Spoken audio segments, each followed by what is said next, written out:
बहन की सगाई की तैयारियां चल रही थीं। घर में खुशी का माहौल था, तभी अचानक गूंजा बुलडोजर का शोर। उत्तर प्रदेश के संभल जिले के बिछोली गांव से आई ये तस्वीरें किसी भी संवेदनशील दिल को झकझोर देने वाली हैं। जहां एक तरफ घर में मंगनी की रस्म की तैयारियां थीं, वहीं दूसरी तरफ सरकारी जमीन से अतिक्रमण हटाने के नाम पर प्रशासन का बुलडोजर एक एक घर को मिट्टी में मिलाता चला गया। क्या है पूरा मामला, चलिए बताते हैं। नमस्कार, मेरा नाम है रिचा और आप देख रहे हैं वन इंडिया हिंदी। संभल जिले में प्रशासन इन दिनों सरकारी जमीनों को अतिक्रमण मुक्त कराने के अभियान में जुटा हुआ है। इसी कड़ी में बुधवार को बिछोली गांव में बड़ी कार्रवाई की गई। प्रशासन ने दावा किया कि करीब 27 बीघा सरकारी भूमि पर वर्षों से अवैध कब्जा था, जिसे हटाने के लिए पूरी तैयारी के साथ बुलडोजर भेजे गए। जैसे ही कार्रवाई की खबर गांव में फैली, वहां अफरा तफरी का माहौल हो गया। लोग अपने अपने घरों से सामान निकालने में जुट गए। भारी पुलिस बल, आरएएफ और बुलडोजर कार्रवाई के दौरान हालात बिगड़ने से बचाने के लिए प्रशासन ने कड़ा बंदोबस्त भी किया था। राजस्व विभाग के 4 कानूनगो, 20 लेखपाल और एक नायाब तहसीलदार की टीम मौके पर मौजूद रही। गांव के चारों ओर 15 स्थानों पर पुलिस बल तैनात किया गया, जबकि आरएएफ की एक कंपनी भी बुलडोजर एक्शन के दौरान मौजूद रही। पैमाइश पूरी होते ही 2 बुलडोजर एक के बाद एक अवैध निर्माणों पर चल पड़े। सबसे पहले प्रधान का मकान ढहा। कार्रवाई की शुरुआत गांव के प्रधान अतीक के मकान से हुई। जैसे ही प्रधान का घर गिराया गया, पूरे गांव में सन्नाटा छा गया।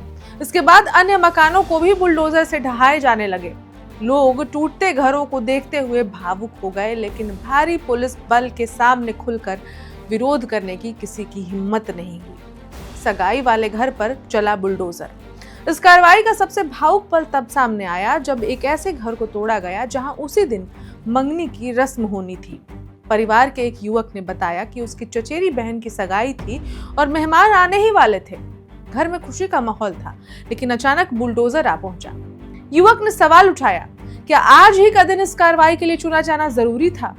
प्रशासन का पक्ष क्या है, आपको इस पर भी ये भी बताते हैं। प्रशासन का कहना है कि ये जमीन सरकारी रिकॉर्ड में दर्ज है। इसमें मवेशियों का चारागाह, बाग, खाद के गड्ढे, खेल का मैदान, स्कूल और पंचायत घर की जमीन शामिल है।